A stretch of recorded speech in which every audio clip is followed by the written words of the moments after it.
जय Hind. Welcome to the Shahi classroom. मैं मनीष सेवटा और आप मेरे साथ पढ़ रहे थे स्ट्रिंग वेव, और अभी तक हमने स्ट्रिंग वेव के 6 लेक्चर कंप्लीट कर लिए। आज हम शुरू कर रहे हैं स्ट्रिंग वेव का लेक्चर 7।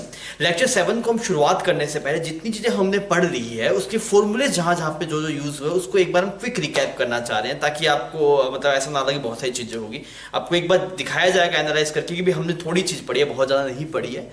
तो आइए अपने सबसे पहले क्विक रिवीजन कर लेते हैं, फिर अपने इस लेक्चर के अंदर आगे और थ्योरी पढ़ेंगे।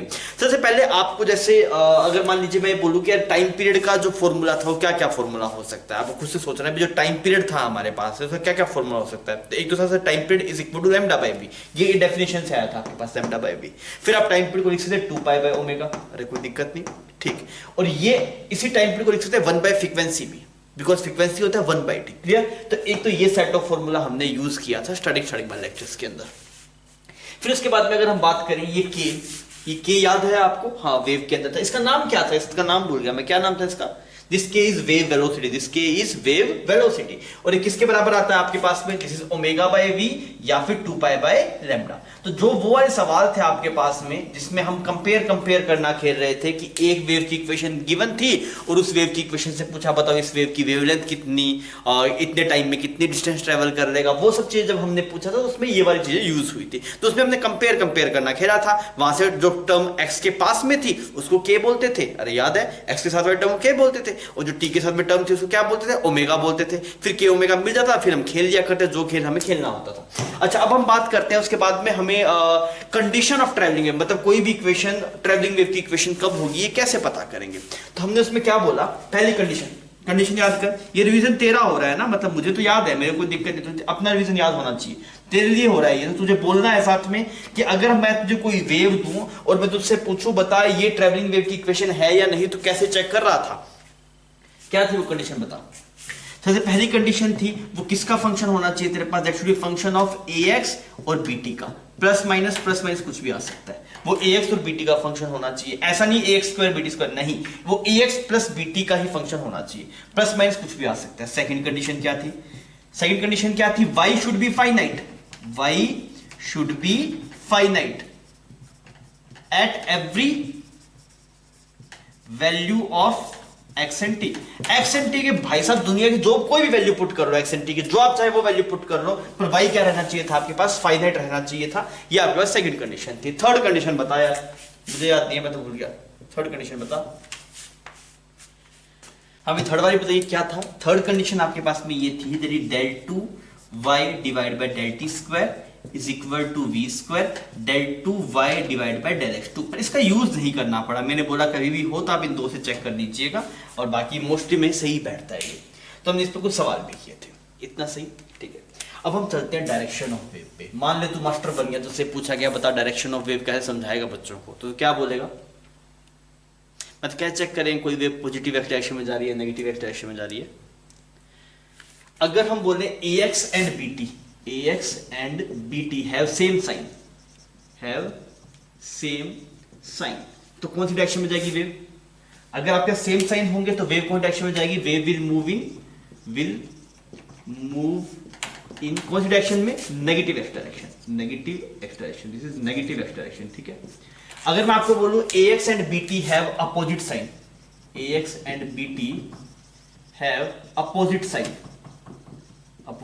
तो आप क्या बोलेंगे? Wave will move in negative sign, that is positive x direction. Clear? अगर ax और bt के आपके पास में अपोजिट साइन होते हैं तो वेव पॉजिटिव एक्स डायरेक्शन में जाती है। अगर ax और bt के सेम साइन होते हैं तो वेव नेगेटिव एक्स डायरेक्शन में जाती है। इतनी बात क्लियर थी? ठीक। अब आप ये बताइए पार्टिकल वेलोसिटी और पार्टिकल का एक्सेलरेशन कैसे निकालते थे? याद है? हाँ, हमें याद है। वीपी निकाले, partial differential of y with respect to t, ये होता है वीपी। एक्सेलरेशन क्या? Del vp divide by del t बोल सकते हैं आप उसको, या फिर डेल टी स्क्वायर, ये एक्सप्रेशन बोल सकते हैं। और कोई भी वेव आपके पास में होगी तो ऐसे डिफरेंशिएट करके हम उसे निकाल सकते थे। क्लियर इतनी बात? ठीक है। अब आइए एक स्टेप आगे चलते हैं। हम बात करते हैं relationship between particle velocity and wave velocity. ये रिलेशन क्या था, इसका हमने यूज करके कुछ सवाल किए थे। फिर मैंने आपको ये बताया था कि अपने पास एक और तरीका है, वेव को थोड़ा आगे बढ़ा लीजिए, वेव बना लीजिए, फिर हम चेक कर लेंगे। फिर भी आपको एक्सप्रेशन जरूर याद होना चाहिए। क्या एक्सप्रेशन था बताइए? ऐसा है वैसे, del y by del t, इसको बोलते हैं वीपी, किसके बराबर है? Minus dv del y by del x. ये एक्सप्रेशन था। ये आपको देख के ऐसा लग रहा है क्या है, मतलब आप मान लीजिए किसी नीट वाले बच्चों को ये सब दिखा देंगे डेल वाई, तो वो बोले सर क्या चैप्टर है, अपने को नहीं समझना आई। पर आप सोच के देखिए, हमने जब इसको देखा था, हमने इसको सोल्व किया था, बहुत ही सिंपल सी चीजें थी। बस को लिखने में थोड़ा सा बड़े बड़े वर्ड लग रहे हैं, डेल लग रहा है, डिफरेंशिएशन लग रहा है, तो आपको ऐसा लग रहा है क्या ही बड़ी चीज है, पर ऐसा है नहीं। ये है अपने आप में सिंपल सी बात यार। अगर आप डिफरेंशिएट करें तो del y by del t आएगा, तो उसको वी पे लिखा हुआ, उसका रिलेशन हमने देखा था, ये रिलेशन आया था आपके पास। ये dv by d x, d y by d x, sorry this is not dv, this is d y. तो अगर आप पूछे डीवी बाई डी एक्स क्या था, ये स्लोप था आपके पास है वाई एक्स कर्व का, slope of y x curve. आप याद कीजिए वो वाले सवाल जिसमें मैंने आपको वेव की फोटो दिखाई थी और मैंने बोला था वेव इस तरफ जा रहा है, तो बताइए पार्टिकल किस तरफ जा रहा है। तो आपने वो सब चीजें इसकी हेल्प से किया था पहले वाले मेथड में। फिर आपने बोला सर इसके बिना भी सवाल हो जाएंगे, तो इसके बिना होते हैं सवाल, ऐसा नहीं है इसकी जरूरत है। फिर भी जो हमने पढ़ा है वो आपके दिमाग में रहना चाहिए। कभी मान लीजिए नीट का पेपर अच्छे लेवल का आ गया, मतलब मे भी कई बार जैसे एक साल पहले शायद कभी आया था नीट का पेपर थोड़ा अच्छे लेवल का आ गया, तो कुछ हम ना फंसे, तो हम अपनी प्रिपरेशन थोड़े से लेवल को अप रखते हैं, तो ताकि हमें कभी दिक्कत ना आए। अब हम बात करते हैं वेव वेलोसिटी का फॉर्मूला। क्या क्या फॉर्मूला था? अगर वेव वेलोसिटी टेंशन वेंशन की टर्म में क्या फॉर्मूला था? तो v था आपके पास में अंडर रूट क्या था बच्चों? Tension divide by mu. Mu क्या होता है? मास पर यूनिट रेत। तो अभी तक हमने इतना ही काम किया है और इसी के बेसिस पे हमने सवाल किए थे। तो ये क्विक रीजन है। देखिए जैसे अब आप हीट एंड थर्मोडायनेमिक्स आपने देखा या फिर देखेंगे, और इसके आगे जितने भी चैप्टर्स आप देखेंगे तो उसमें थोड़ा से क्या है, हर एक लेक्चर में एक दो चीज नई है आपके पास में, और उसमें कई सारी चीजें मेमोराइज करने वाली है। जैसे ये वाला एक्सप्रेशन आपको पता होने चाहिए, ये कंडीशंस आपको पता होनी चाहिए, ये जो क्या तरीके, ये सब चीजें याद करने वाली सी है। तो आपने ये शॉर्ट नोट्स बना के रखिएगा, जब आपका चैप्टर खत्म हो जाए तो जब आप नोट्स रिवाइज करते हैं शॉर्ट नोट्स बना लीजिएगा, ताकि क्योंकि जब आप नीट के लिए बैठ रहे होंगे तो उस टाइम इंटरनल जब रिवीजन शुरू करें, जैसे हमारा पूरा कोर्स खत्म हो जाएगा, रिवीजन करेंगे, अब जैसे लास्ट के 15 दिन बचे हैं, तो अब उसमें तो पूरी कॉपी नहीं खोल सकते ना हम, फिजिक्स की पूरी कॉपी एक ही चीज नहीं पढ़ सकते, तो हमें उसमें से क्या क्या पढ़ना है, जो फॉर्मूलेस है, जो चीजें वही पढ़ना है। तो या तो जब कॉपी में पढ़े तब आप मार्क करते रहिएगा ना कि ये हमें देखना है फ्यूचर में, ये नहीं देखना है, तो इसकी आपको जरूरत पड़ेगी। बिकॉज क्योंकि हमें आज जो भी हम पढ़ रहे हैं इन 2 सालों में, वो हमें एक ही दिन में रिफ्लेक्ट करना है, और वो दिन है जब नीट का एग्जाम आपके पास होगा। तो आपको प्रिपेयर भी, चीजों को बनाना भी इसी तरीके से है कि लास्ट में जब आपको जरूरत हो तो आप उसे एक्सट्रैक्ट कर सके। अब मान लीजिए पोथियां पढ़ पढ़ के इतनी सारी कॉपियां होगी आपके पास में, अब ऐसा आप पढ़ने बैठे था, समझ में नहीं आ रहा कौन सी खोलूं कौन सी बंद करूं, तो उसमें दिक्कत है। तो आप प्लानिंग इसी हिसाब से करनी चाहिए कि आपको याद रहना चाहिए कि हम ये 2 साल की प्रिपरेशन सिर्फ एक दिन के लिए कर रहे हैं, तो लास्ट में हमें जितना हमने पढ़ा है वो सब रिवाइज करना है। ऐसा नहीं है वेव अभी पढ़ दिया, अभी टेस्ट खत्म हो गया, नहीं, ये वेव आपको 2 साल बाद में चाहिएगा या फिर 1 साल बाद में चाहिएगा, तो आप उसी हिसाब से शुरू से ही आप वैसी प्लानिंग करके रखिए। हाइलाइटर का यूज कीजिए, तो आपको जैसे कोई चीज लग रही है अच्छी है तो उसको हाईलाइट कर लीजिए। कई बार क्या होता है, जैसे आज आपने कोई चीज पढ़ी वो आपको अच्छी लगी, पर आप 4-5 दिनों बाद देखें तो आपको आसान लगने लग जाएगी, बिकॉज उसका बहुत बार यूज हो जाएगा। तो आप जल्दबाजी मत कीजिए फाइनलाइज करने में कि क्या फाइनली आप भूलने वाले हैं या फिर क्या फाइनली ज्यादा इंपॉर्टेंट है जो आपको दिक्कत कर सकता है। तो पहले आप चैप्टर खत्म होने दीजिए, जब चैप्टर खत्म हो जाए फिर भी आपको लग रहा है नहीं यार इसमें दिक्कत आई है, तब आप उसको हाईलाइट कर लीजिए। स्टार्टिंग में तो आप मार्क करते रहिए सिर्फ, लास्ट में एक मतलब चैप्टर खत्म होने के बाद में एक अपने साथ हाईलाइटर लेके पढ़ाई कीजिए, और उसमें आप देख लीजिए भाई कौन कौन सी चीजें हैं फिजिक्स के अंदर या फिर इस नोट्स के अंदर जो हमें एक बार क्विक रिवाइज करनी पड़ेगी, तो उसको हाईलाइट करके रखेंगे तो पेज पलटा, अच्छा ये चीज देखनी, ये चीज देखनी। नहीं तो आप चैप्टर में, जैसे 12th के चैप्टर्स में आपको शॉर्ट नोट्स की जरूरत पड़ेगी, तो 11th में भी आप कुछ कुछ चैप्टर की शॉर्ट नोट्स बना सकते हैं, स्ट्रिंग वेव के, साउंड वेव के, थर्मोडायनेमिक्स के, केटीजी के। तो इन सब चैप्टर्स के अगर आप शॉर्ट नोट्स बना के रखेंगे तो आपको रिवीजन करने में, जैसे आप लास्ट टाइम में रिवीजन कर रहे थे, एक पेज पे पूरा चैप्टर है आपका, अच्छा हाँ ठीक है हो गया, ऐसे शॉर्ट नोट्स आपको मार्केट में मिल जाएंगे, नेट पे मिल जाएंगे, पर वो मजा नहीं है जो खुद के नोट्स का होता है। आपके खुद के हाथ से बनाई हुई चीज का मतलब पढ़ने का मजा ही अलग है, वो आपको अलग फील देगा, वैसा फील आपको कोई बुक में पढ़ा हुआ नोट्स वो सब नहीं देगा आपको। इसीलिए हम नोट्स खुद से बनाते हैं ना, बिकॉज अगर नोट्स आपके पास में नहीं होंगे तो आप दिक्कत होगी आपको। नोट्स आप खुद से बनाइए, और उसमें सब जब खुद से बनाते देखिए चीज़ हम अपने हिसाब से लिखते हैं, अपने हिसाब से कस्टमाइज करके लिखते हैं, तो हमें आइडिया रहता है अच्छा यहाँ पे ये लिखा है, यहाँ पे ये लिखा है। ठीक है बच्चों, तो ये क्विक रिवीजन था, आप इसको छाप लीजिए फिर अपने आगे बढ़ते हैं।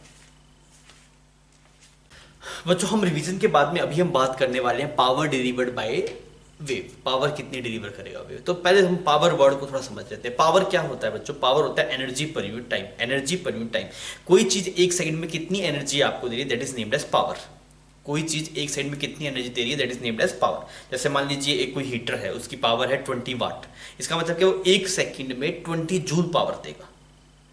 पावर की मेरी बात समझ में आई? जैसे आपके पास में एक ऐसे हीटर है ना आपके पास में, और ये कितने का 20 वोट का हीटर है, तो इसका मतलब क्या है, ये एक सेकंड में कितनी एनर्जी दे रहा है आपको? 20 जूल एनर्जी दे रहा है, 20 जूल एनर्जी दे रहा है। ठीक है, ये जो वाट जो यूनिट है आपके पास में, ये पावर की यूनिट है, जो जूल जो यूनिट है वो एनर्जी की यूनिट है। तो पावर होता क्या है? पावर होता है आपके पास, power is equal to energy per unit time, जो टोटल एनर्जी मिली और वो कितने टाइम में मिली, that is named as power. अब सर ये रस्सी में पावर का क्या सिनेरियो है, ये हमें समझ में नहीं आया। सबसे पहले आप हेडिंग देख लीजिए, ये है आपके पास power transmitted along the string by sine wave. ये पावर जो मैं लिखूंगा वो सिर्फ साइन वेव के लिए है, बाकी वेव्स के लिए भी हम निकाल सकते हैं, पर उस वो आपसे पूछेगा नहीं ना, मैं आपको उसके डेरिवेशन भी नहीं कराऊंगा, मैं सिर्फ आपको एक्सप्रेशन लिखवाऊंगा इसका।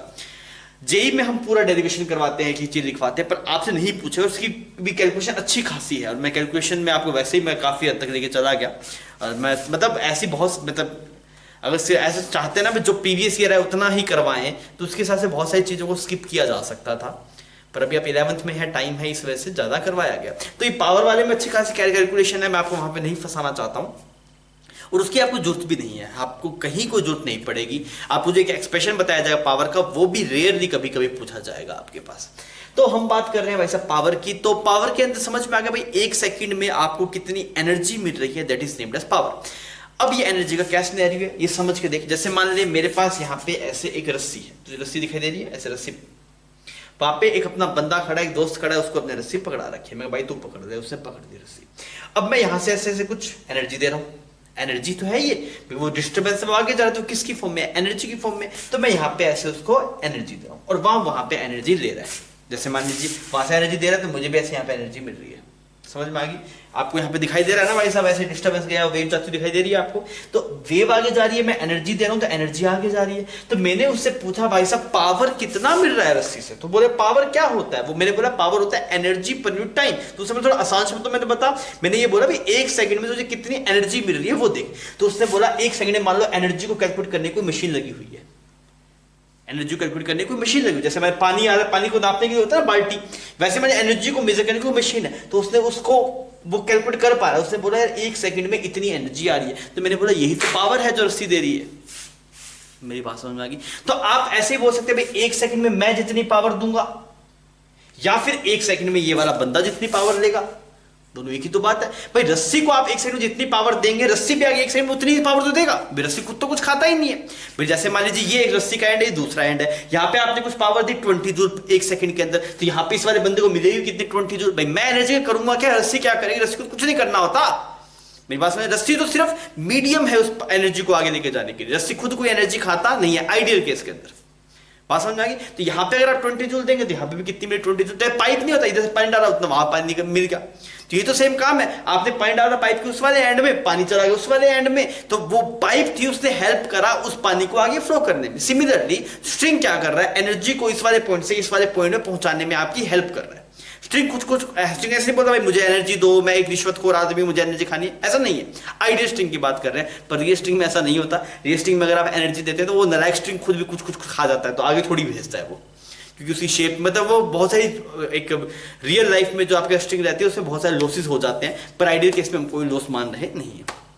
तो हमें समझ में आ गया सर, एक सेकंड में हम जितनी पावर देंगे वहां पे एक सेकंड में आप जितनी पावर, वर्ड बोलना गलत है, पावर तो खुद ही सेकंड है, ये बोलना चाहिए कि एक सेकंड में आप जितनी एनर्जी देंगे वो पावर है, या फिर आप ऐसे बोलते हैं एक सेकंड में जो आपके पास रिसीवर है वो जितनी एनर्जी देगा that is power is energy per unit time. Clear? अब मैं सबसे पहले इसका एक्सप्रेशन बता देता हूं आपको। ये देखना ये कौन से वाली वेव के लिए, साइन वेव के लिए, कोई और वेव के लिए नहीं है, पर आपसे पूछेगा नहीं, मैं बता रहा हूं। मान लीजिए आपके भी गलती से मास्टर बन जाए, फ्यूचर में आपको मास्टर बन जाए, तो आपको भी ये ना हो मास्टर ने बताया था वेव में, तो हर एक वेव में नहीं है भाई साहब, ये साइन वेव के अंदर है। तो आप जब कभी किसी को बताएं तो ध्यान रखिएगा इस चीज को। तो अब देखो यार पावर एवरेज का जो फॉर्मूला आता है आपके पास, पावर एवरेज, वो एक्सप्रेशन जो आता है आपके पास, जैसे एवरेज पावर ना, और आपसे कभी कुछ ना बोले सिर्फ पावर बोले तो आपको यही फॉर्मूला यूज करना है, नहीं तो पावर लिख देता हूं, कंफ्यूजन नहीं रहेगा आपके पास।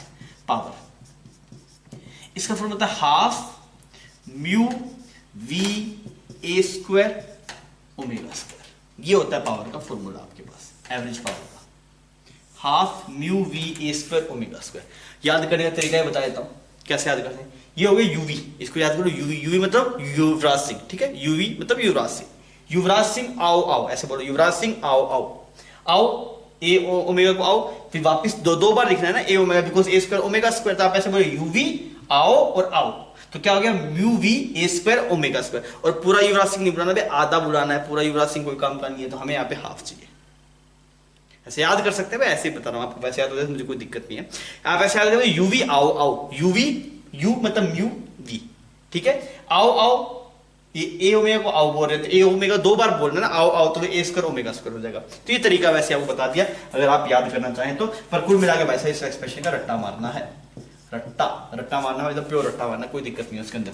अच्छा यहाँ पे म्यू क्या है आपके पास में, म्यू है मास पर यूनिट लेंथ, म्यू है मास पर यूनिट लेंथ। देखिए दुनिया में ऐसे बहुत सारे बच्चे रहते हैं जिनको फॉर्मूला तो याद होता है, पर फॉर्मूले में वो टर्म है वो किस चीज को डिनोट करिए वो नहीं पता होता।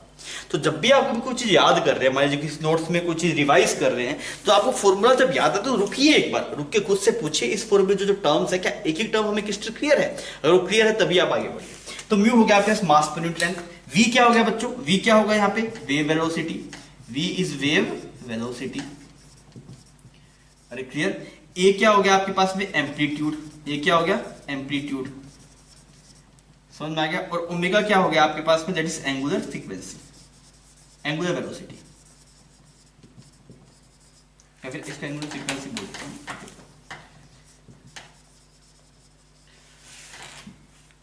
क्लियर इतनी बात। तो कभी भी आपसे वेव में पावर की बात करें तो आप ये फॉर्मूला यूज कर लीजिएगा, डायरेक्ट आपको जवाब इसका मिल जाएगा। क्लियर है, कोई दिक्कत नहीं इसके अंदर, ठीक है।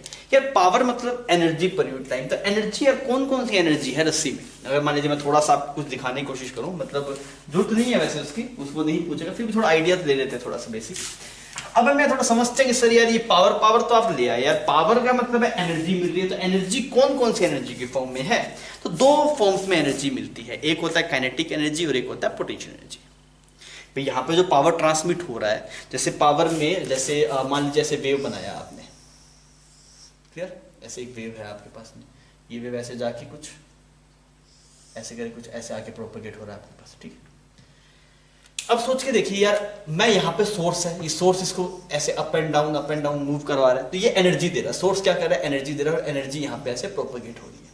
तो अगर आप रस्सी से पूछे भाई रस्सी तेरे पास एनर्जी है, उसने बोला हाँ एनर्जी है, मैंने बोला कहां से आई, तो उसने बोला सोर्स ने दी, मैंने कहा बहुत बढ़िया, तो मैं बोला तेरे पास एनर्जी है तो उस एनर्जी की कोई फॉर्म तो होगी, कोई नाम तो होगा उसका, उसने बोला मेरे पास दो फॉर्म्स में एनर्जी है, काइनेटिक एनर्जी और पोटेंशियल एनर्जी की फॉर्म में। अच्छा वो किसके पास है, तो काइनेटिक एनर्जी तो पार्टिकल्स के पास में, काइनेटिक एनर्जी क्या है आपके पास में, जैसे ये वाला पार्टिकल है तो इसकी कुछ वेलोसिटी होगी, यहाँ पे वी मैक्स होगा आपके पास, समझ में आ रहा है। यहाँ पे टॉप मोस्ट पॉइंट पे जो वेलोसिटी होगी वो कितनी होगी, 0 होगी, ये आप जान चुके हैं पहले। तो अगर आप बात करेंगे इस वाले पॉइंट की, तो इसकी काइनेटिक एनर्जी क्या है, मैक्सिमम है, और इसकी काइनेटिक एनर्जी क्या है आपके पास, इसकी काइनेटिक एनर्जी आपके पास 0 है, क्योंकि वो रुका हुआ है, समझ में आ रहा है। ऐसे ही जब ये पार्टिकल, क्योंकि वेव जैसे आगे प्रोपेगेट कर रही है, रुकी हुई वेव नहीं है, वेव आगे प्रोपेगेट करे, वेव आगे प्रोपेगेट करे, तो पार्टिकल ऊपर नीचे मस्त डांस कर रहे हैं, पार्टिकल ऊपर डांस कर रहे हैं, तो कुछ वेलोसिटी हुई हर एक इंस्टेंट पे, तो ये कुछ ना कुछ काइनेटिक एनर्जी है, तो एक एनर्जी तो काइनेटिक एनर्जी की फॉर्म में, ठीक है। और काइनेटिक एनर्जी मैक्सिमम किसकी है, जो पार्टिकल मीन पोजीशन पे है उसकी काइनेटिक एनर्जी मैक्सिमम है, और जो पार्टिकल एक्सट्रीम पोजीशन पे है उसकी काइनेटिक एनर्जी मिनिमम है। ये बात आप अपनी भाषा में लिख लीजिएगा कि जो पार्टिकल एट मीन पोजीशन, इनकी क्या है काइनेटिक एनर्जी, के मैक्स है, काइनेटिक एनर्जी क्या है इनकी मैक्सिमम है। अगर मैं बोलूं particle at extreme position, particle at EP, EP मतलब एक्सट्रीम पोजीशन, एमपी मतलब मीन पोजीशन, तो इनकी काइनेटिक एनर्जी कितनी है आपके पास में, मिनिमम है, इनकी काइनेटिक एनर्जी क्या है, मिनिमम है, और ये कितनी है आपके पास 0 के बराबर है। इस वाले पार्टिकल की काइनेटिक एनर्जी 0 है, इस वाले पार्टिकल की काइनेटिक एनर्जी मैक्सिमम है, क्लियर। एक तो काइनेटिक एनर्जी की फॉर्म में है। और पोटेंशियल एनर्जी अगर आप देखेंगे तो पोटेंशियल एनर्जी किसकी फॉर्म में है आपके पास में, पोटेंशियल एनर्जी है, जैसे पोटेंशियल किसके पास है, पोटेंशियल है किसके पास, पार्टिकल्स के पास होती है, पोटेंशियल नहीं होती। अगर आप एक स्प्रिंग ब्लॉक सिस्टम में देखें तो पोटेंशियल किसके पास है, स्प्रिंग के पास में थी, तो यहां पे पोटेंशियल किसके पास में है, रस्सी के पास में है, किसके पास में? रस्सी के पास। मैं वर्ड्स लिखवाऊंगा नहीं ना, वर्ड आपको खुद से लिखने पड़ेंगे। काइनेटिक एनर्जी वाली कहानी आप खुद से लिखेंगे कि पार्टिकल्स ऑसिलेट कर रहे हैं, पार्टिकल की वेलोसिटी है, और जब पार्टिकल की वेलोसिटी है तो वहाँ पे काइनेटिक एनर्जी भी है। अच्छा, काइनेटिक एनर्जी है, ठीक है, समझ में आ गया। जो पार्टिकल एक्सट्रीम पोजीशन पे है उनकी काइनेटिक एनर्जी 0 है, क्योंकि उनकी वेलोसिटी 0 है, और जो पार्टिकल मीन पोजीशन पे है उनकी काइनेटिक एनर्जी क्या है आपके पास? मैक्सिमम है। इतना क्लियर? ठीक है। अब हम बात करते हैं पोटेंशियल एनर्जी के बारे में। तो पोटेंशियल एनर्जी है किसके पास? पोटेंशियल एनर्जी स्ट्रिंग के पास है। किसके पास है पोटेंशियल एनर्जी? स्ट्रिंग के पास। जैसे मान लीजिए एक रस्सी है आपके हाथ में, अगर आप उसे ज्यादा लेंथ तक खींचेंगे, सोचिए देखिए रस्सी है, आपने खींचा नहीं रस्सी को तो कोई एनर्जी नहीं होती रस्सी में। पर मान लीजिए अगर आप इस रस्सी को खींचेंगे तो अब आप छोड़ेंगे तो रस्सी पास आने की कोशिश करेगा, बिकॉज आप जो वेव बना पा रहे हैं वो एक इलास्टिक स्ट्रिंग में पॉसिबल है, इनइलास्टिक स्ट्रिंग में वेव पॉसिबल नहीं है। थोड़ी सी गहरे चल रहे ना, थोड़ा सा संभल के रहना ना, डूब मत जाना ना। देखिए जैसे मान ली ऐसे रस्सी थी, पहले ऐसे रस्सी थी, अगर इसमें ऐसे वेव बनाऊंगा मैं, ऐसे इसमें ऐसे वेव बनाऊंगा तो वेव कैसी बनी? कुछ ऐसे करके ऐसे बनेगी, ऐसे वेव बनेगी।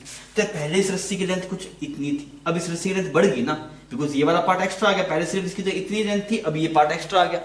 मतलब जब वेव चलती है तो रस्सी की लेंथ चेंज होती है, जब वेव चलती है तो रस्सी की लेंथ चेंज होती है। ये वाली बात लिख ले। काइनेटिक एनर्जी वाली बात अपनी भाषा में लिखेगा, पोटेंशियल एनर्जी वाली अपनी भाषा में लिखेगा। मैं बता रहा हूं क्या क्या लिखना है। काइनेटिक एनर्जी में लिख लिया, फिर पार्टिकल्स ऑसिलेट कर रहे हैं, पार्टिकल्स की वेलोसिटी है, पार्टिकल्स की वेलोसिटी है, उनका मास भी है, तो काइनेटिक एनर्जी भी आएगी।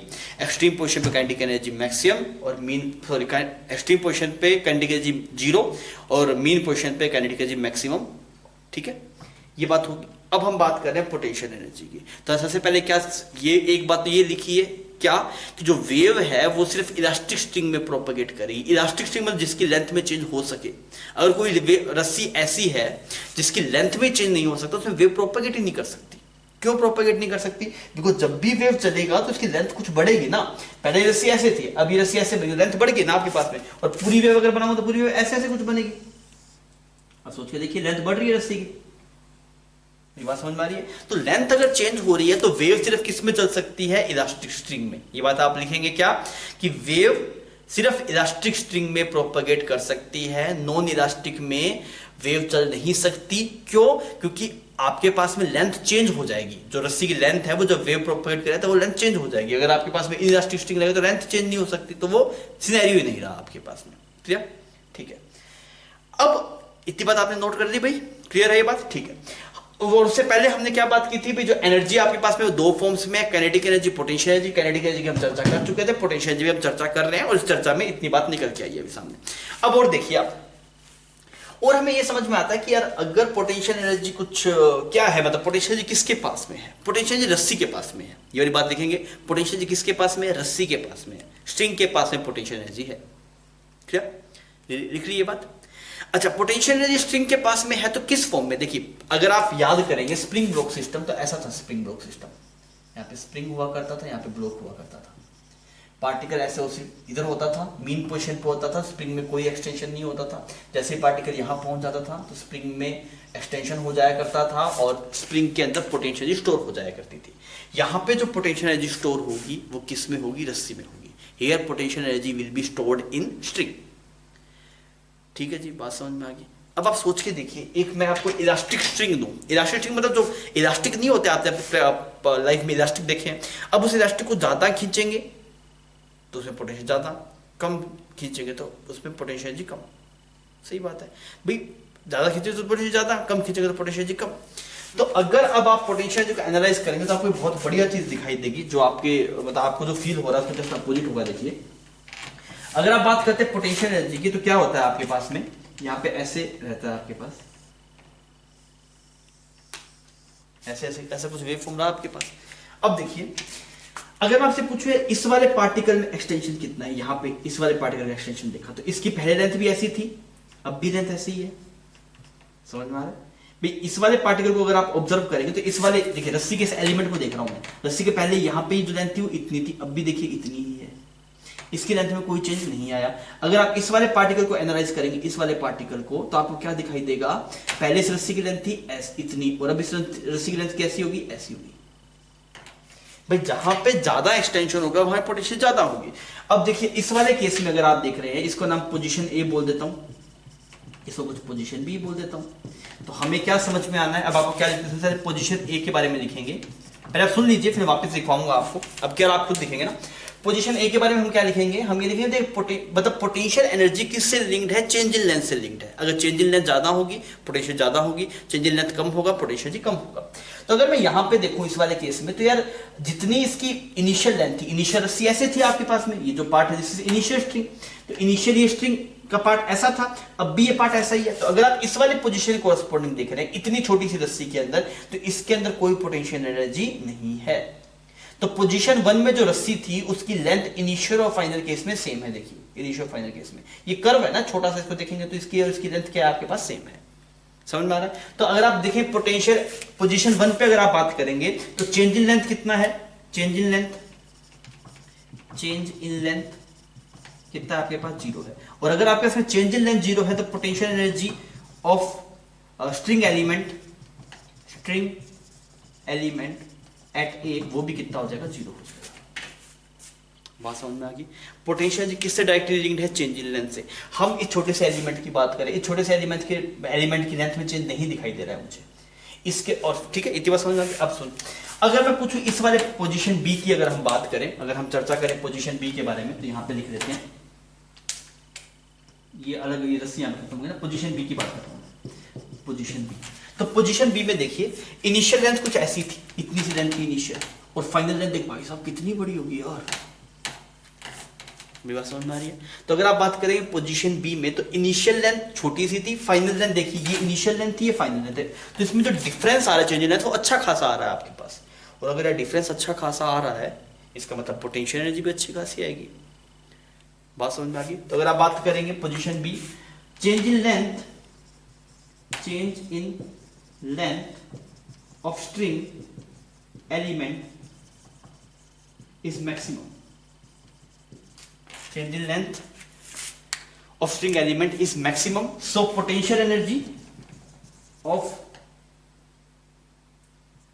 string at B of string element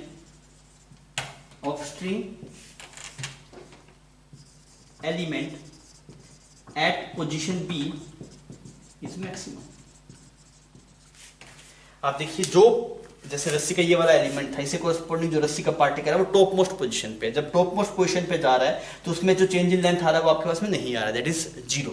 पर अगर आप यहाँ मेन पोजीशन में देखें तो इसकी चेंज इन लेंथ क्या है आपके पास मैक्सिमम, तो यहाँ पोटेंशियल जी क्या है मैक्सिमम है। सिमिलरली अगर आप यहाँ पे कोई पार्टिकल उठाए, थर्ड पार्टिकल उठाए, तो उसको भी देख सकते हैं, पहले लेंथ ऐसा था अब लेंथ ऐसा बन गया, इसमें भी जो चेंज इन लेंथ कुछ हुआ तो इसमें भी कुछ एनर्जी होगी, पर यहां वाले एलिमेंट की चेंज इन लेंथ मैक्सिमम है, इसके अलावा बाकी सब एलिमेंट्स की चेंज इन लेंथ कम है।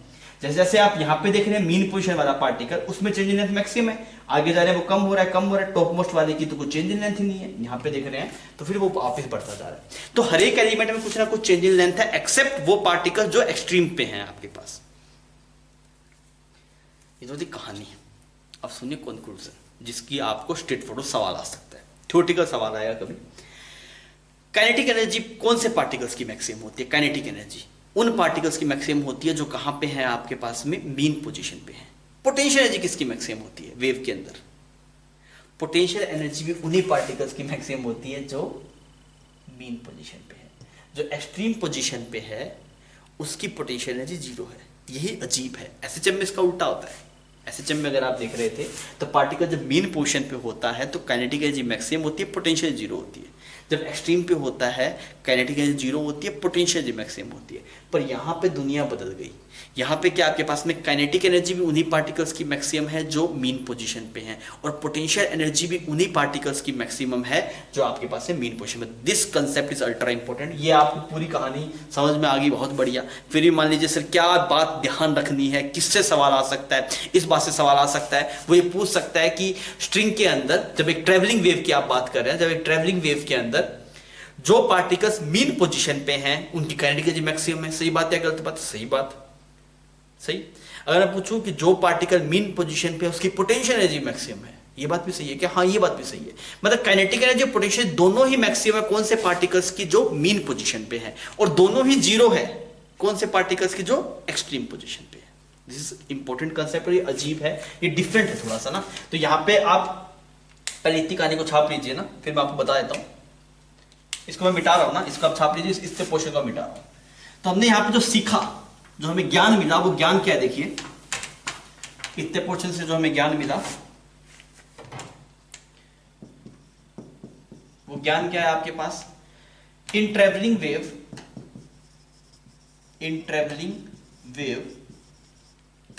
string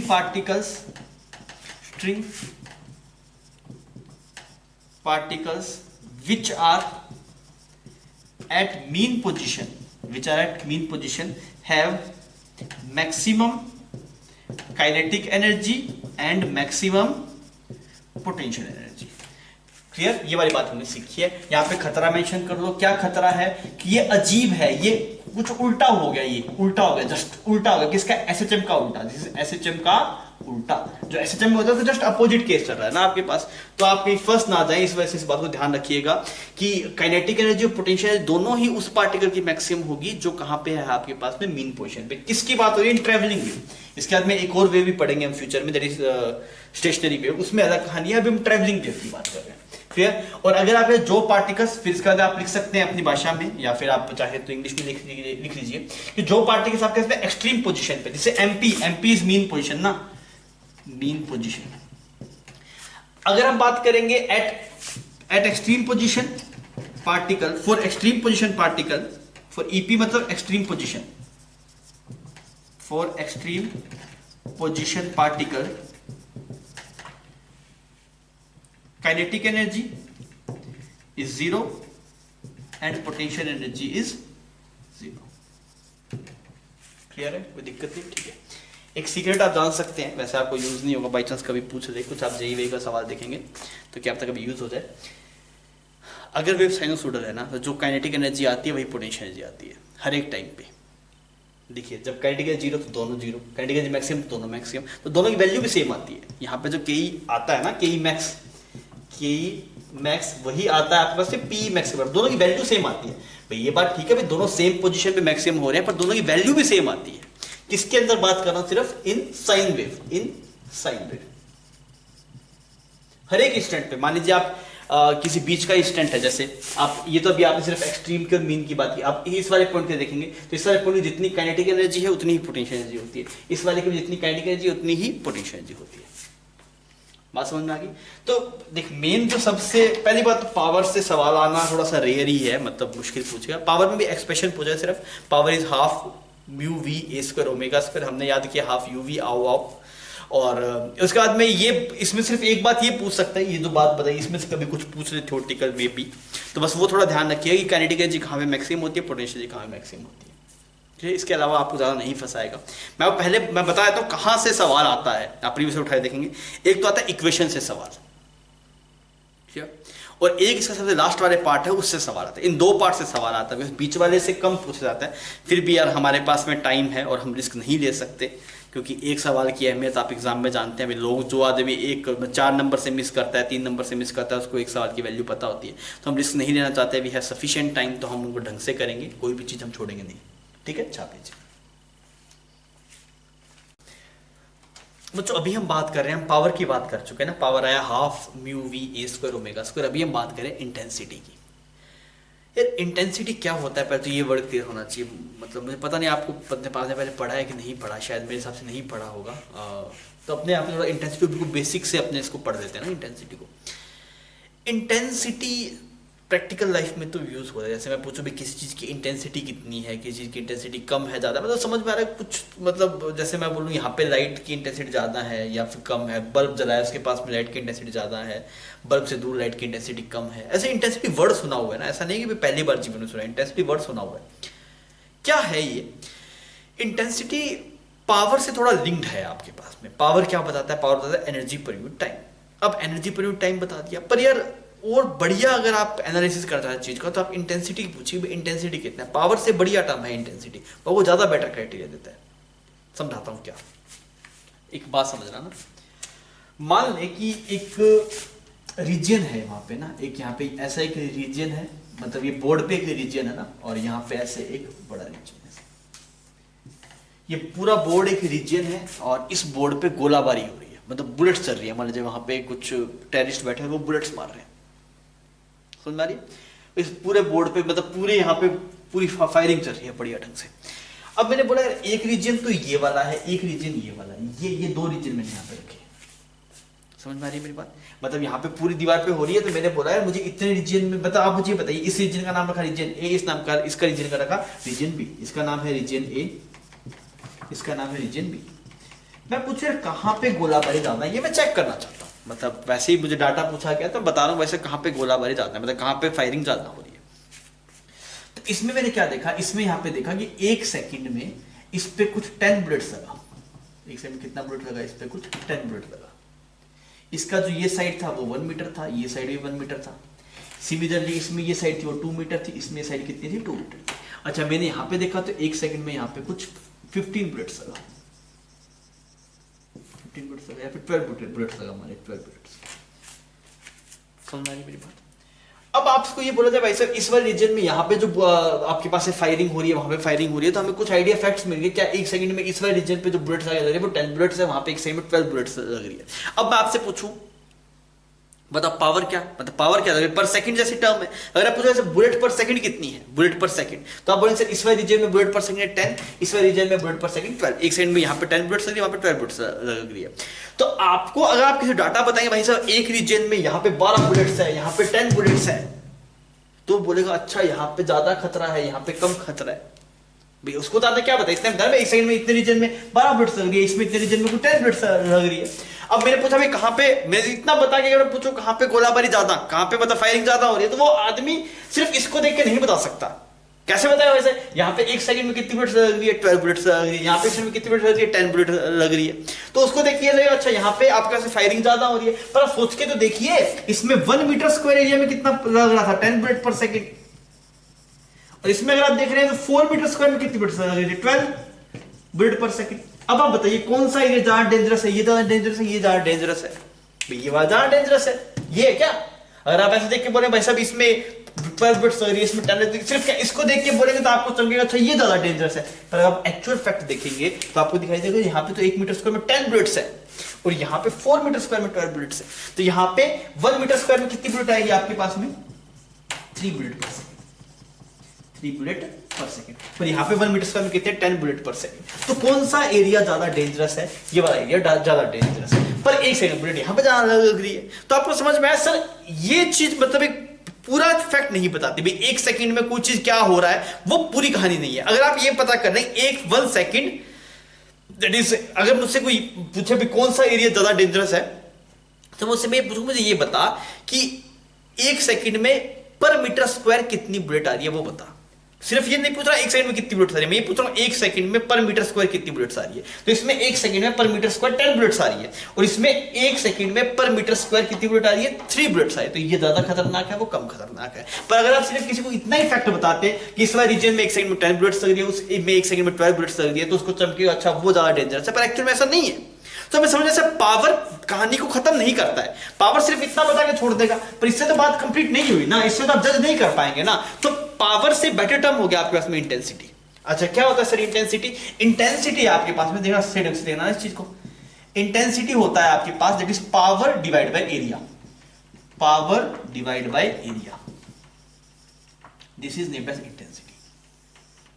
या फिर आप इसको ऐसे ही बोल सकते हैं, पावर को क्या लिख सकते हैं एनर्जी पर यूनिट टाइम, तो मैंने लिखा energy divide by time divide by area. ऐसा बोलो तब भी तो कोई बुरा थोड़ी मानेगा मुझसे भाई। इंटेंसिटी इज पावर पर यूनिट एरिया, या फिर आप बोल दीजिए कि intensity is energy per unit time per unit area. तो जब आपको पावर पता होगा तो आप इजीली इंटेंसिटी निकाल सकते हैं। क्या डिवाइड कर देंगे? अगर आप एरिया डिवाइड कर देंगे। अब आप समझिए इसमें क्या मतलब हुआ। जैसे मान लीजिए ये आपके पास में ऐसी रस्सी थी, ऐसे इतनी मोटी ऐसी कुछ रस्सी थी आपके पास में, और यहां पे जो पावर जा रही है वो मान लीजिए 10 वोल्ट जा रही है, पावर 10 वोल्ट पावर या फिर 10 जूल पर सेकंड। मतलब समझ में आ गया 1 सेकंड में यहां पे कोई बंदा अगर पावर ले रहा होगा तो उसे कितनी पावर मिल रही होगी 10 वोल्ट पावर मिल रही होगी या फिर 10 जूल एनर्जी मिल रही होगी 1 सेकंड में। ठीक है। अच्छा अब आपको ये क्या बता रहा है, ये डिवाइड बाय इसका कुछ एरिया आपके पास से मान लीजिए 1 मीटर, इसका एरिया कुछ यहाँ पे 10 सेंटीमीटर स्क्वायर। तो वो आपको ये बताएगा इंटेंसिटी क्या बताया, पावर तो ये बताएगा पैसे रस्सी टोटल 1 सेकंड में कितनी एनर्जी दे रही है। तो पावर क्या बताएगा, जैसे मान लीजिए आप ऐसे यहाँ पे ये रस्सी थी, मेरे दोस्त को पकड़ाई, मैंने यहाँ पे 10 दिया, तो उसको 1 सेकंड में कितनी एनर्जी मिली that will be described by power word. पर अगर आप ये देखें कि अगर उस रस्सी कुछ क्रॉस सेक्शन एरिया होगा तो उसमें पर यूनिट एरिया कितनी एनर्जी बाहर आ रही है, that will be named as intensity. Clear? तो टर्म बड़ी सिंपल सी है, मतलब आपको फील करवाने के ये सब गोलाबारी करवा दी, यहाँ पे बुलेट करवा दी, पर मतलब सीधा से यही है कि यार कोई भी चीज का per unit time per unit area is named as intensity. बात समझ में आ गई? ये बेसिक डेफिनेशन होगी आपके पास। तो अगर आप पूछूं यार अब तो मैं कर सकता हूं, मुझे कोई दिक्कत नहीं है, अगर कोई मुझसे पूछ रहा है इंटेंसिटी ऑफ साइन वेव तो मैं कर सकता हूं। देख इंटेंसिटी हो गया आपके पास power divide by area, power कितना हो गया, पावर हो गया half mu v A square omega square, यूवी आओ और आधा आना है आपको, और डिवाइड बाय कर दिया एरिया। ये एम्पलीट्यूड है ना बच्चा, ये एरिया, ये दोनों अलग अलग चीज है। अब देखिए अगर आप देखिए म्यू बाय एरिया क्या बन गया, म्यू बाय एरिया क्या हो गया, देखिए म्यू हो गया मास पर यूनिट लेंथ, और ये डिवाइड बाय एरिया भी कर दिया, तो ये क्या हो गया, मास पर यूनिट वॉल्यूम, मास पर यूनिट वॉल्यूम, तो ये क्या बन गया, डेंसिटी बन गया। आप देखिए म्यू था मास पर यूनिट लेंथ, और ये तो ये एल मल्टीप्लाई एरिया क्या बन गया, वॉल्यूम, तो mass per unit volume, mass divide by volume हो गया आपके डेंसिटी। तो अगर आप बात करेंगे इंटेंसिटी के टर्म में तो ये आता है हाफ रो वी, म्यू की जगह क्या हो गया, रो हो गया यहाँ पे, बिकॉज ये टर्म क्या बन गया आपके पास, ये टर्म रो बन गया आपके पास, half rho v A square omega square. यहाँ पे जो रो है आपके पास यानी density of string, mass density of string. समझ में आ गया? डन, कोई दिक्कत नहीं। अच्छा ए आपके पास में एम्पलीट्यूड आ गया, बाकी सब कहानी कोई दिक्कत है ही नहीं, ये सब बाकी पुरानी चीजें सेम की सेम है। तब अब याद रखिएगा दिमाग के अंदर कि पावर का फॉर्मूला तो हमें रट्टा मार दिया था हमने, यूवी आओ आओ, और इंटेंसिटी में बस क्या फर्क है, यहाँ पे म्यू की जगह यहाँ पे क्या आता है, रो आता है आपके पास। तो कभी कोई पूछ ले तो आपको घबराना नहीं है, सीधा आपको फॉर्मूले याद होने चाहिए और आप उनको यूज करके निकाल दीजिएगा। तो ये हम इंटेंसिटी टर्म मॉडर्न फिजिक्स में बहुत ज्यादा यूज करते हैं। तो आपको यहाँ पे बेसिक आइडिया मिल गया कि इंटेंसिटी हो that is energy per unit time. Clear है? छाप लीजिए बच्चों। ये सवाल हमारे थ्योरी मॉड्यूल का शॉर्ट एग्जांपल है और ठीक सवाल है, तो अपने इसको ले रहे हैं। यहाँ पे आपको बोला गया कि डाटा आपको गिवन है और आपसे पावर पूछा गया है ना, तो आपको सिंपल फॉर्मूला में वैल्यूज पुट करनी है और आपको सोल्व करना है, पर कुछ कुछ वैल्यूज आपको ड्राइव करनी पड़ सकती है। तो एक बार आप करिए ना सवाल,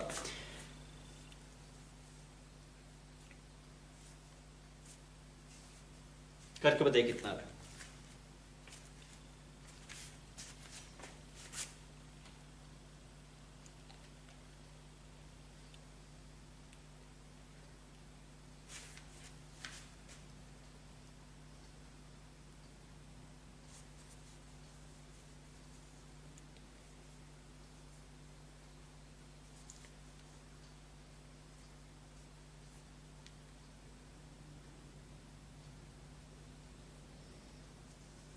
हाँ भी हुआ।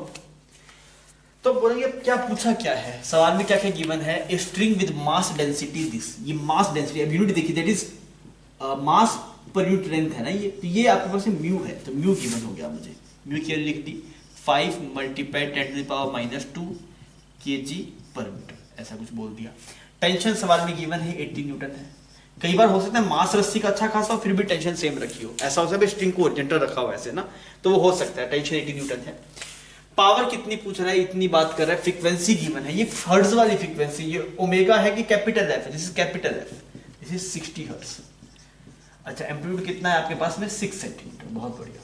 अब मैंने बोला मुझे पावर का जो एक्सप्रेशन याद है वो ये था, हाफ यूवी आओ आओ, क्या क्या पता है, म्यू पता है, ए पता है, ओमेगा निकालते हैं पहले। तो अगर ये फ्रीक्वेंसी पता है तो इससे ओमेगा निकल सकता है क्या, तो ओमेगा होता है आपके पास में 2π/t और 1/t f होता है, इसको 2πf लिखा जा सकता है।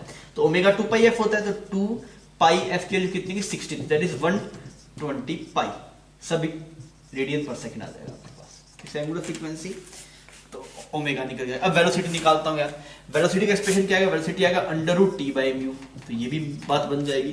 तो हम एक काम करते हैं, यहाँ पे √t/μ पुट कर देते हैं, फिर ये म्यू से √μ कट जाएगा ना, कुछ बात बन जाएगी, थोड़ा आसान हो जाएगा कैलकुलेशन। तो मैंने लिखा, देखिए यहाँ पे लिखा √t/μ, यहाँ पे ये म्यू, तो रेस्ट में क्या बन गया, t × μ बन गया, और ये a² हो गया और ये ω² हो गया। अब आइए वैल्यू पुट कर देते हैं। टेंशन की वैल्यू बताइए कितनी है, टेंशन वैल्यू 80 है, म्यू की वैल्यू बताइए 5 / 100 हो गया ये आपके पास। ए स्क्वायर की वैल्यू बताइए, ए किस में है, सेंटीमीटर में, हमें सेंटीमीटर में नहीं चाहिए, हमें मीटर में चाहिए ना, तो ये कितना बन गया आपके पास में, ए स्क्वायर 36 डिवाइड बाई 10⁴ सही। और ओमेगा स्क्वायर की वैल्यू आपके पास में, ओमेगा स्क्वायर कितना है 120 पाई, तो ये आ गया 120 मल्टीप्लाई 120 मल्टीप्लाई पाई स्क्वायर।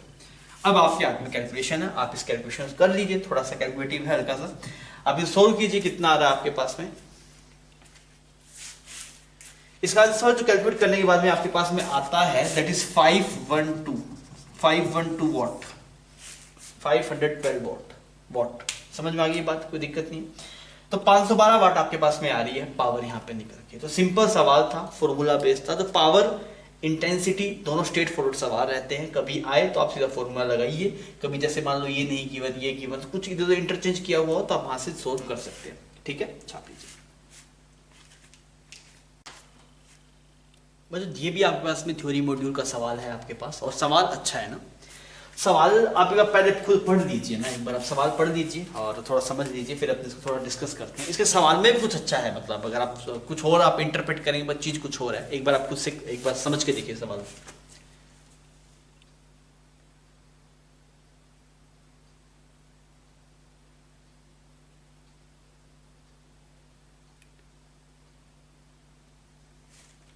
ठीक है, आपको क्या बोला गया, the two waves in the same medium are represented by y curves in the figure. पहली बात है सेम मीडियम का मतलब क्या है, सेम मीडियम का मतलब है कि रस्सी क्या है, सेम है। इसका मतलब क्या हो गया, सेम स्ट्रिंग। इसका मतलब क्या हो गया, सेम स्ट्रिंग।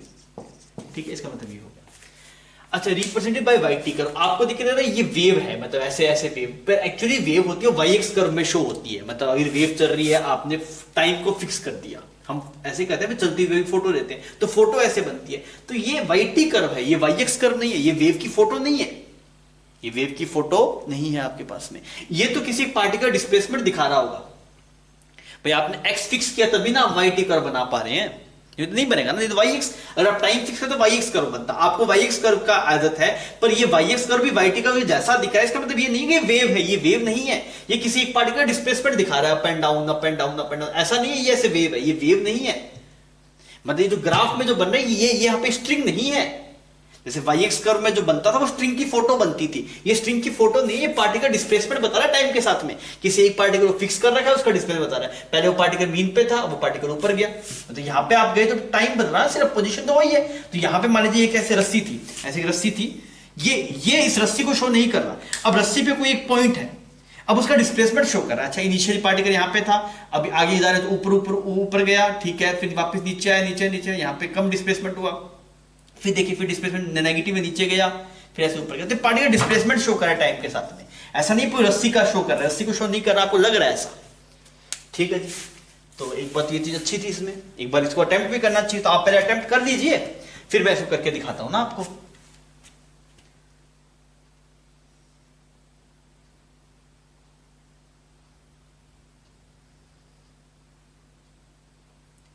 हाँ भी हुआ। तो बच्चों मैं सवाल कर रहा हूं, आप स्क्रीन को पोज कर लीजिए। देखिए इंटेंसिटी का जो एक्सप्रेशन हमारे पास में आता है वो होता है half rho v A square omega square, ऐसा कुछ एक्सप्रेशन आता है। अगर आप दोनों में रेशियो देखें तो मैं देखता हूं, मैं मुझे कर रहा है I1 डिवाइड बाय I2, इसका रेशियो निकालना है। तो ये किसके बराबर होगा, half rho V1 A1 square omega 1 का स्क्वायर। तो ये भी ऐसे कर देता हूं, half rho 2 V2 A2 square और ओमेगा स्क्वायर।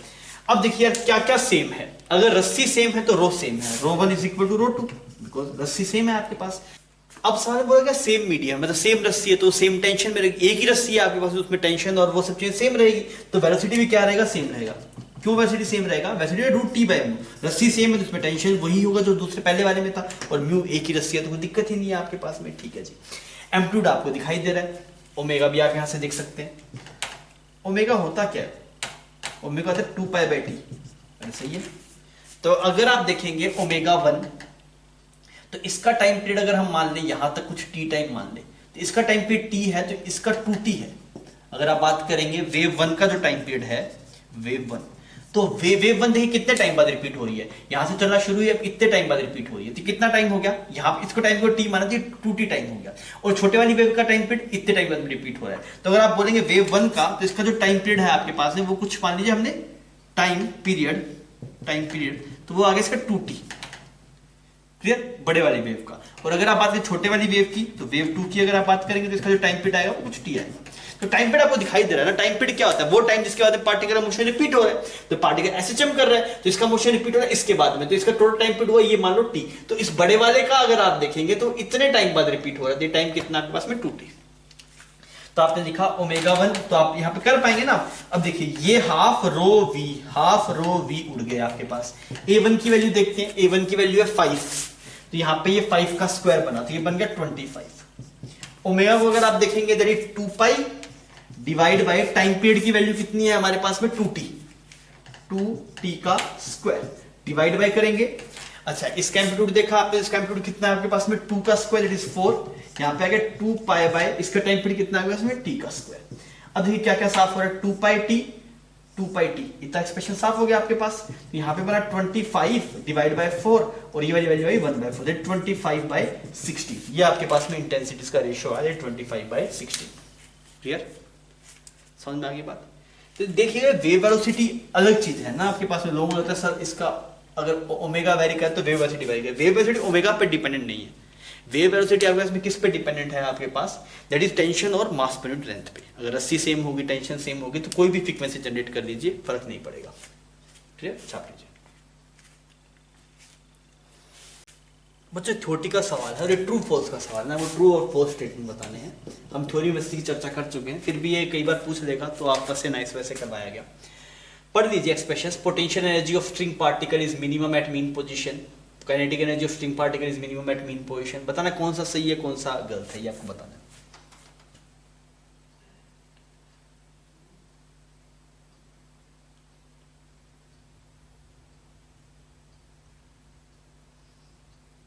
अभी हो गया। देखिए हमें पता है यार, हम ये चीज पढ़ चुके हैं कि अगर मान लीजिए कोई स्ट्रिंग का पार्टिकल है जिसको आप ऑब्जर्व कर रहे हैं, अगर वो मीन पोजीशन पे है तो उसकी काइनेटिक एनर्जी मैक्सिमम होगी, पोटेंशियल एनर्जी मैक्सिमम होगी। और अगर एक्सट्रीम पोजीशन पे है तो काइनेटिक एनर्जी भी जीरो होगी और पोटेंशियल एनर्जी भी जीरो होगी।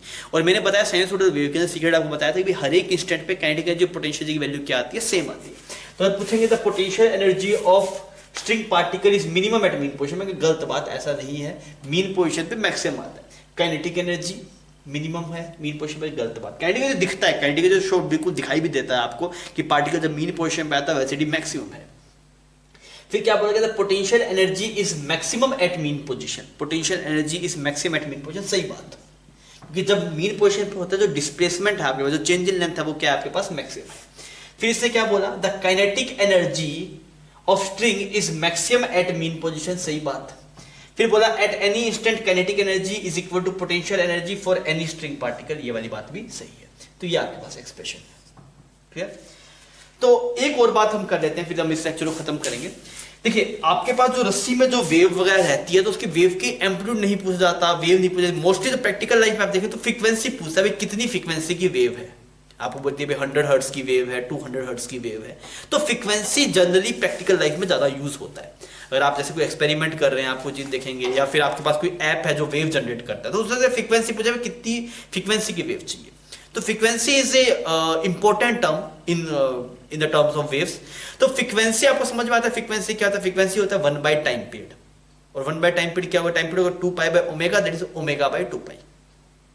तो फ्रीक्वेंसी आपके पास में ओमेगा से लिंक्ड है। अगर आप जैसे एक रस्सी है, मैं आपको बोलूं एक स्ट्रिंग है आपके पास, उसमें फ्रीक्वेंसी जब ज्यादा होगी तो रस्सी तेजी तेजी से ऑसिलेट करेगी, फ्रीक्वेंसी कम होगी तो रस्सी धीरे धीरे ऑसिलेट करेगी। ऐसा ही फंडा है फ्रीक्वेंसी, मतलब और सोर्स से तेजी से ऑसिलेट करे तो फ्रीक्वेंसी ज्यादा है, धीरे धीरे ऑसिलेट करे तो फ्रीक्वेंसी कम है। एक सेकंड में जितनी वेव्स निकलती है, जितने लैम्डास प्रोड्यूस हो रहे हैं, वो हम उसे फ्रीक्वेंसी बोलते हैं। अब मान लीजिए मैं आपको बोलूं फ्रीक्वेंसी को तेज कर दिया तो क्या वेव वेलोसिटी चेंज हो गया क्या? अगर फ्रीक्वेंसी को चेंज कर दिया तो वेव वेलोसिटी चेंज हो गया क्या? नहीं, वेव वेलोसिटी अलग चीज पे डिपेंड करता है, वो डिपेंड करता है टेंशन पे और म्यू पे, और फ्रीक्वेंसी अलग चीज पे डिपेंड करता है सोर्स का मोशन कैसा है। तो दोनों अलग अलग लिंक्ड है ना। प्रैक्टिकल लाइफ में तो एक मतलब हमें जो बच्चों को फील आता है वो ये फील आता है देख के कि भाई साहब फ्रीक्वेंसी बढ़े तो वेव की स्पीड बढ़ गई, तेजी से वेव आगे देखे। ऐसा नहीं है भाई, वेव स्पीड अलग चीज है और फ्रीक्वेंसी अलग चीज, दोनों अलग अलग चीजें हैं आपके पास। फ्रीक्वेंसी बढ़ाएंगे तो उससे ओमेगा चेंज होगा, पर ओमेगा चेंज होता है, वेव वेलोसिटी नहीं चेंज होता। वेव वेलोसिटी किस पे डिपेंड करता है? टेंशन पे और म्यू पे। जब तक आप रस्सी में टेंशन नहीं बदलेंगे, म्यू नहीं बदलेंगे, तब तक वेव वेलोसिटी चेंज नहीं होगा। क्लियर? ठीक है बच्चों, तो इसी के साथ में अपना ये लेक्चर खत्म करते हैं और नेक्स्ट वाले लेक्चर के अंदर हम मिलेंगे और वहां पे हम चर्चा करेंगे इंटरफेरेंस के ऊपर। इस वाले एक्सप्रेशन में थोड़ा लंबा चला गया ये लेक्चर, मतलब इसको जल्दी पार्ट को खत्म किया जा सकता था। बस इसमें दो ही चीजें आपके पास मेजर थी, आपको फॉर्मूले याद होने चाहिए। अगर आपको फॉर्मूले पावर के और इंटेंसिटी के याद है तो आप नहीं फंसेंगे। ठीक है, ओके बच्चों, okay, thank you for watching, मिलते हैं नेक्स्ट लेक्चर के अंदर।